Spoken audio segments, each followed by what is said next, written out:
Hello and hello. Thank you for joining me today. German stereotypes. What are they? I can't think of any German stereotypes. I don't even know what a stereotypical German would look. Oh, that's the wrong tab. Sorry. Okay, but today we're looking at German stereotypes by one of my favorite channels, DW Euromax. Go check them out. The Dirndl. I don't know what that is. German efficiency, humor and German efficiency. Okay. So like the efficiency, Germans seem to make a lot of efficient things with manufacturing and stuff. I don't know. All I know is German made like tools. Those are the ones typically you want to buy like at the hardware store. Oh, it's German made. Okay, cool. I don't know if that has anything to do with German efficiency. Let's go. What generalizations does the rest of the world make about Germany? I've picked out 5 German stereotypes. How much truth is in them and where did they come from? But first of all, which ones annoy Germans the most? Viele denken, wir würden in Lederhosen rumrennen und Oktoberfest, Bier trinken. No. Who would ever even put up any kind of a photo implying that? Lederhosen, das ist ein Klischee, das kann man so nicht nehmen. Dass die deutsche Sprache so aggressiv So is Dirndl like the part of the traditional clothing? wirkt. Dass die Deutschen keinen Humor haben, also jedes Land hat irgendwie einen eigenen Humor, also das ist Quatsch. Ein bisschen umständlich. He said that in the least humorous way he could have possibly said that. It's ridiculous. They say we have no humor.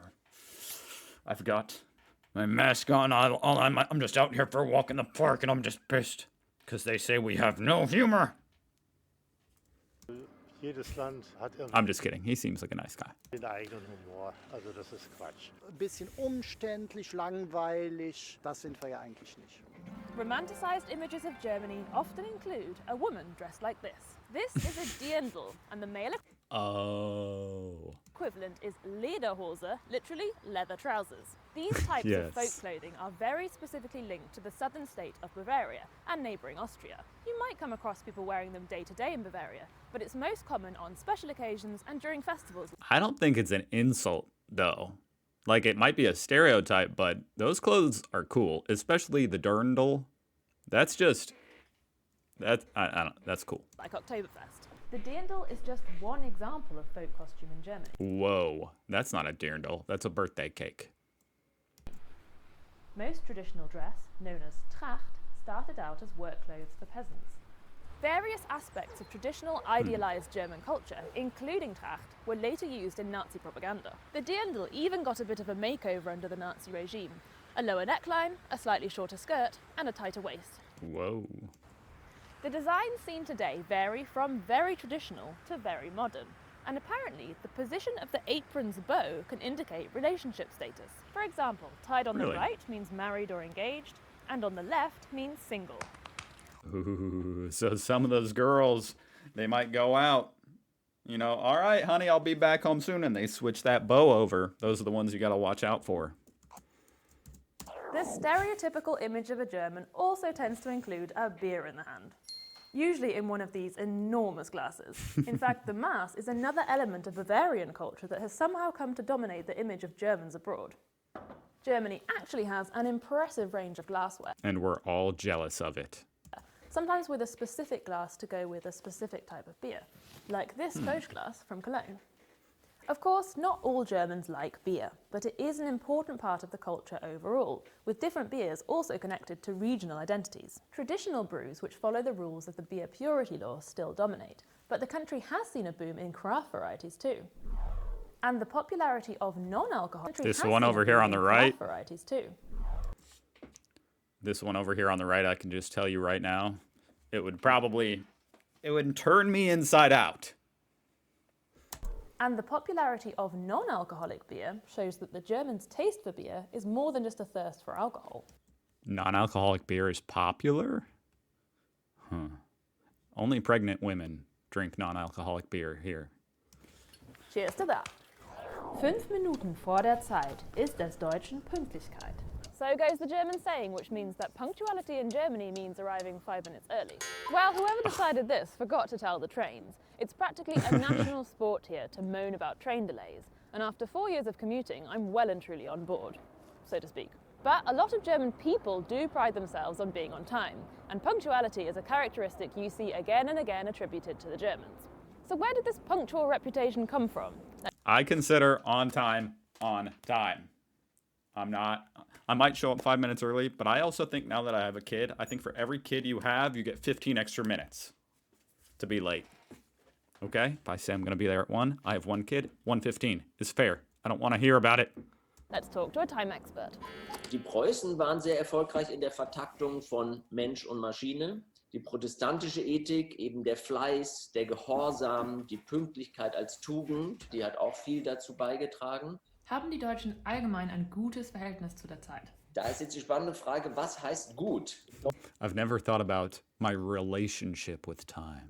In Deutschland ist der Begriff Zeit häufig mit so einem Muss verbunden. Zeit ist etwas, das kann ich eben organisieren, sparen, in den Griff bekommen. Ich muss sie managen. That brings us on to the next stereotype. Time is stressful. You know, that's the main thing about time. I get stressed out about time. I try to be on time. And if I'm not on time, or if I don't think I'm going to be on time, wow. I don't like time. We should abolish it. German efficiency, which gets a big thumbs down from me. A dictionary definition of efficient is working or operating quickly and effectively in an organized way. Okay, so the Germans might have the organization part down, but speed and effectiveness? Not so much. Did you know it took 632 years to finish building the Cologne Cathedral? You know, that actually makes sense, because I remember Tesla building their factory in Germany, their gigafactory in Berlin, and it was like, all right, this year, you know, I think that the document to get it approved is on its way to this government building. It should, you know, they should get around to it by next year. It took like 3 years. I don't even know. It took years to get that thing just to begin. But they did build it pretty quick, it seems like to me. Anyway, that's completely irrelevant if you don't care about Tesla. Sorry. A more modern case study that brought global visions of German efficiency crashing down was the new BER airport in Berlin, a project plagued with problems from the get-go. It finally opened in 2020, billions of euros over budget and 10 years behind schedule. Just in time 10 years. You gotta be 5 minutes early or 10 years late. The coronavirus to hit, bringing most air traffic to a standstill. That's just bad luck. Interestingly, it often seems that the Germans' love of precision and planning actually gets in their way. If Germany ever wants to live up to its efficient reputation, it's going to have to break up with bureaucracy. What was it Mark Twain apparently said? A German joke is no laughing matter. Bit harsh, Mark. Personally, I know plenty of funny Germans, and I think most people appreciate good comedy, right? However, what is sometimes missing... This feels like a scene out of Black Mirror. You guys watch that show? Go watch it. Right? However, what is sometimes missing from the comedic toolbox here is the ability to take things a little less seriously and have a good old laugh at yourself. But don't take my word for it. Let's talk to someone who knows a lot about the German relationship with humour. Gail Tufts is a comedian from the United States who's been in Germany for more than 30 years. This country is the size of Texas, but it is incredibly regional, and not just with accents, but also with what they eat, what they drink, and when they laugh. The people who come from the Rhineland, they're ready to laugh. They're ready to have a good time. They're the party people of this country. And then the Berliners have seen everything because it is the cultural capital of this country. So they'll all sit back and say, well, tell me about it. And the North... Ooh, tough crowd, the Berliners, huh? Germans are incredibly dry, but really smart. And in the South, there's a warm-heartedness.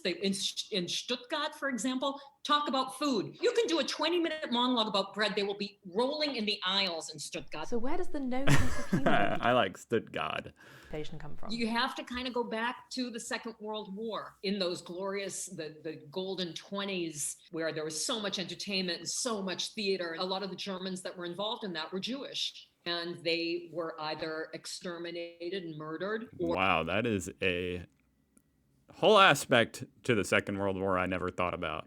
How it affected comedy, entertainment in Germany. they fled to the States. And after the war, of course, things weren't that funny, because where does comedy come from? It comes from my experience, my storytelling. And I think there was an entire generation that it was very difficult to find the humor in anything. Although once the 50s, 60s started, there were some great German comedians. That's kind of sad to think about. Like, I'm just sitting here thinking about it. The fact that that time period stole the humor and, in that sense, some joy from generations to come of people in this whole country, in Germany. That's what a shame.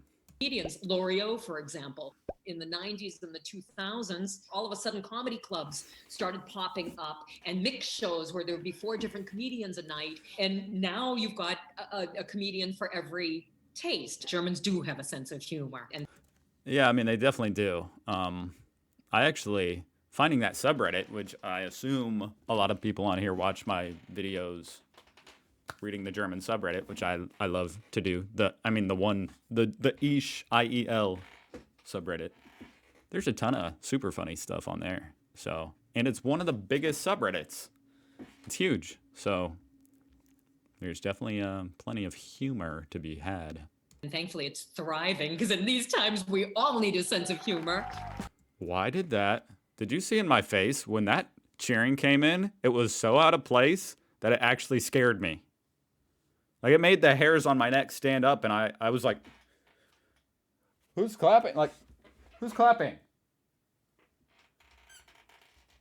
Sense of humor. And thankfully it's thriving, because in these times we all need a sense of humor.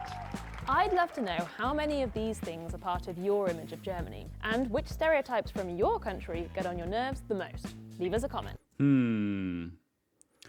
Well, I think the Americans take the brunt of a lot of stereotypes, huh? Maybe rightfully so. I don't know. Which gets on my nerves the most? I don't really actually care, but it would probably be the stupid, like, that Americans are stupid, if I'm honest. That would probably be the one where I'm like, what'd you say? Say it to my face. And, you know, you can call us fat, because I'm not fat, so therefore it doesn't do anything to me. It's like, okay. Am I fat? Okay. But the stupid one, you know, that, it doesn't exactly keep me up at night. I don't actually care, but, you know. She asked, so. That was an awesome video. Thank you very much, DW Euromax. Go check them out. And thank you for watching. I hope you have a fantastic day. And I hope to see you again tomorrow. Goodbye.